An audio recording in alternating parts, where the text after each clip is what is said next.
கடந்த 2022ஆம் ஆண்டு பிப்ரவரி மாதம் ஆரம்பித்த உக்ரைன் ரஷ்ய போர் பல்வேறு செலவினங்களுக்கு மத்தியில் ரஷ்யா அந்த போரை தொடர்ந்து நடாத்தி வருகிறது.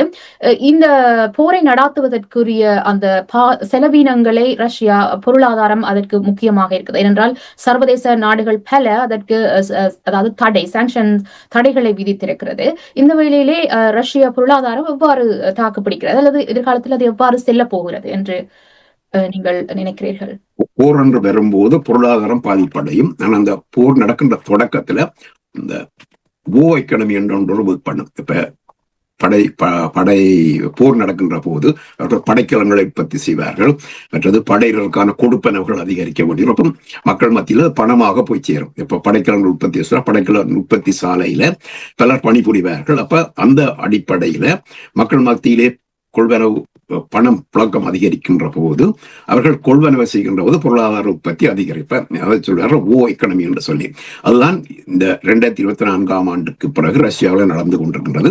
பல பொருளாதார குறியீடுகள் சிறந்தனவையாக கூட அங்கு இருக்கின்றன. மற்றது ஏற்கனவே ரஷ்யா ஒரு மிக ஏற்றுமதி உள்ள ஒரு நாடு. இப்ப ட்ரேட் சர்ப்ளஸ் அதிகரித்த ஏற்றுமதியும் குறைந்த இறக்குமதியும் உள்ள நாடு. மற்றது 600 பில்லியன் வெளிநாட்டு செலவாணி கையிருப்பும் வைத்திருக்கின்ற ஒரு நாடு. அது மட்டுமல்ல சவரின் ஃபண்ட் என்று சொல்லி அதை வந்து ஒரு அரசாங்கத்தினுடைய சேமிப்பு கணக்கு என்று சொல்லுவாங்க. அதுல அதை கூட பெருமளவில் வைத்திருக்கின்ற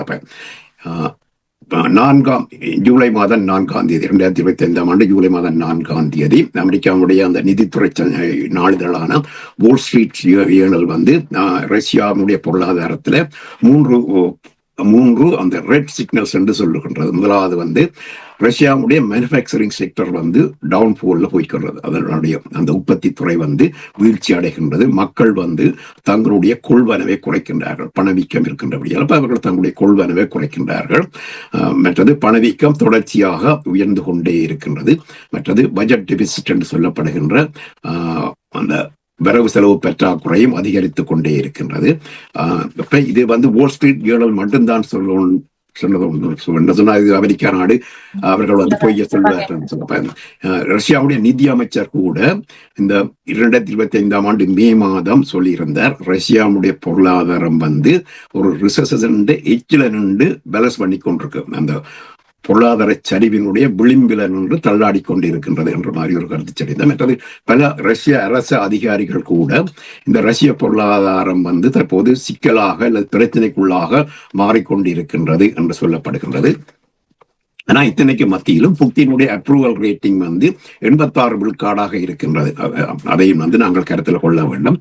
அப்ப இந்த நிலையில ரஷ்யாவினுடைய அந்த வெளிநாட்டு செலவாணி குறைகின்றது, ஏற்றுமதி குறைகின்றது. மற்ற இந்த பொருளாதார சுட்டிகள்ல பொய் செல்ல முடியாத ஒரு சுட்டி என்று சொன்னால் அதனுடைய நாட்டினுடைய வட்டி வீதம். இப்ப இன்ஃபிளேஷனை வந்து சில பேர் அனிமான நாடுகள் மெனிப்புலேட் பண்ணி பொய்யான தகவல்களை தான் கொடுக்கும். ரஷ்யாவுடைய வட்டி விழுக்காடு 20 விழுக்காடு. அதை வந்து யாரும் பொய் சொல்ல முடியாது, பகிரங்கமாக சொல்லி பகிரங்கமாக ஆக்களுக்கு கொடுக்கின்றோம். இப்ப ரஷ்யாவுடைய வட்டி விழுக்காடு 20 விழுக்காடாக இருக்கின்றது. ஐரோப்பிய நாடுகளுடைய வட்டி விழுக்காடோ அல்லது இந்தியாவுடைய வட்டி விழுக்காடோ அல்லது சீனாவுடைய வட்டி விழுக்காடோடு பார்க்கின்ற போது ஐரோப்பிய இந்த ரஷ்யாவுடைய வட்டி விழுக்காடு மிகவும் உயர்ந்ததாக இருக்கின்றது.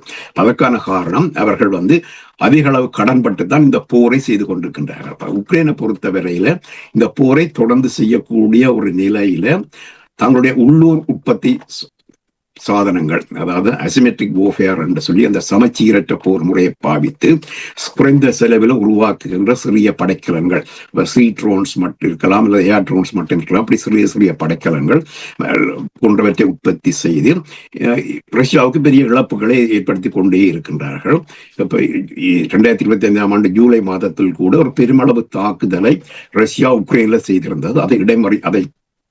அதற்கு எதிராக உக்ரைன் எதுவும் செய்ய முடியாத நிலையில் ரஷ்யாவுடைய பிரதேசத்துக்குள் உக்ரைனுடைய ஆளில்லா போர் விமானங்கள் ஊடுருவி சென்று பெரிய ஒரு படைக்கலன் களஞ்சியத்தை பெரிய ஒரு பல விமானங்களை எல்லாம் அளித்துள்ளன. அப்ப இப்படிப்பட்ட தாக்குதலை உக்ரைன் தொடர்ச்சியாக செய்து கொண்டிருக்கின்ற போது ரஷ்ய பொருளாதாரம் வந்து மேலும் பல பிரச்சனைகளை சந்திக்க வேண்டி வரும். மற்றது ஆளணி என்று சொல்லும் போது ஒரு நாளைக்கு 30,000 பேர் கூட கொல்லப்படுகின்றார்கள் என்று சொல்லப்படும். இது வந்து ரஷ்யாவிலிருந்து வருகின்ற தகவல்கள், வெளியிலிருந்து வருகின்ற தகவல். அப்ப வெளியிலிருந்து வருகிறவர்கள் எப்படி தகவலை திரட்டுகிறார்கள் என்றால் இந்த செய்மதிகள் மூலம் அவதானித்து அங்கிருந்து இத்தனை அமரர் ஊர்திகள் அந்த பிரேதங்களை கொண்டு போற இறந்தவர்கள் உடலங்களை கொண்டு போற ஊர்திகளை அவதானிப்பதன் மூலம், மற்றது அந்த ரஷ்யாவில கட்டப்படுகின்ற அந்த உபரிதம் தங்களோட பிள்ளை போர்ல செத்தால் அவருக்கு ஒரு நினைவு சின்னத்தை கட்டுவார்கள்.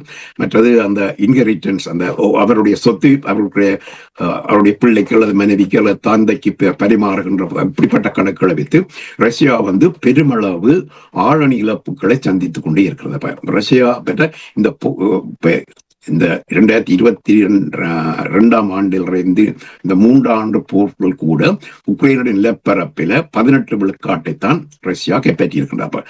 மீதியை கைப்பற்ற இன்னும் பல காலம் செல்லும் என்று பார்த்தா அது இப்போதைக்கு முடியாது. உக்ரைன் ஒரு படத்துறை உற்பத்தி நாடாக தன்னை மாற்றிக்கொண்டே இருக்கின்றது. புதிய தொழில்நுட்பங்கள் ஏற்கனவே உக்ரைன் ஒரு சிறந்த படத்துறை உற்பத்தி நாடாக இருந்தது. ரஷ்யாவுடைய ஒரு சோவியத் ஒன்றியத்தினுடைய ஒரு பகுதியாக இருக்கின்ற போது உங்களுக்கு தெரியும், எமது நாட்டிலேயே கூட அந்த அவர்களுடைய ஆண்ட்ரோனோ விமானம் எங்கள் மீது கொண்டு வீசது, விமானிகள் கூட வந்திருந்தார்கள். அப்படிப்பட்ட அந்த சிறந்த படைக்கல உற்பத்தி செய்யக்கூடிய ஒரு நாடு என்ற வகையில அவர்கள் அந்த குடிசை கைத்தொழில் பாணியில தான் தங்களோட படைக்கலங்களை உற்பத்தி செய்த ஒரு வீட்டுல பேஸ்மெண்ட்டுகளை அல்லது கராஜுகளை வச்சுதான் இந்த சிறிய படைக்கலங்களை ட்ரோன் போன்றவற்றை உருவாக்கினார். அப்ப சீட்ரோன் அவர்கள் உருவாக்கிய சீட்ரோன் இதுவரையில எந்த ஒரு நாடும் உருவாக்க முடியாத ஒரு நாடு. மற்றது அந்த ஃபர்ஸ்ட் பர்சன் வியூ ட்ரோன்ஸ் என்று சொல்லி ட்ரோன்ஸ் பறந்து கொண்டு போகுது. அந்த ட்ரோன்ஸ் எங்க போகுது, எங்கே அடிக்க போகுது, எந்த இலக்கை தாக்க போகுதுன்றது அங்கிருந்து காணொலியா எடுத்து அந்த ட்ரோனை இயக்குபவர்களுக்கு இயக்குடைய அந்த கணினி திரையில அது அப்படியே படமா காட்டும். அதாவது அந்த ட்ரோனை இயக்குபவர் ஒரு பைலட் எப்படி அந்த விமானத்தை இருந்து கொண்டு தன் பறக்கின்ற போது என்ஐடி எல்லாம் பார்ப்பாரோ அதையெல்லாம் பார்க்கக்கூடிய அந்த ஃபர்ஸ்ட் பர்சன் வியூ ட்ரோன்ஸை முதல்ல உருவாக்கின நாடு உக்ரைன் தான். அது மட்டுமல்ல, இப்ப இந்த ட்ரோன்கள்ல உள்ள அவருடைய அந்த ஜிபிஎஸ் சிக்னல்ஸை ரஷ்யா குழப்ப தொடங்கிவிட்டது. அப்ப அவர்கள் சரியான இலக்குக்கு போக முடியாத நிலையில அவர்கள் அதை ஜிபிஎஸ் விட்டுட்டு ஏஐ மூலம் அதில் இயக்குகிறார்கள். சொன்னா முதலே இது போற இடம் தொடர்பான வரைபடங்கள் யாவும் ஒரு கணினி குறியீடுகளா அல்கோரிதமாக அல்லது ப்ரோக்ராமாக அதுல ப்ரோக்ராம் பண்ணி வச்சிருக்கும்.